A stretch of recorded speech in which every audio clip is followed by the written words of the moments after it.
ఆకాశ దీపానికి ఊర్ధ్వాసన చెప్పుట.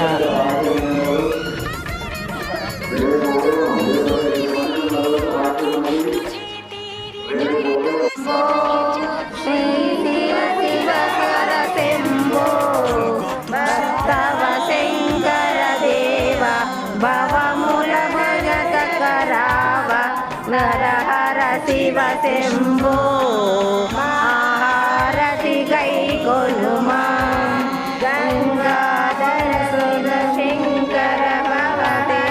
శంభో శంకర శంభో శంకర.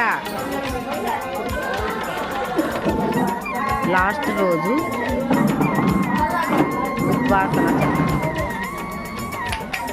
ఆకాశ దీపానికి ఉద్వాసనం చెప్పడం చెప్పేశాం.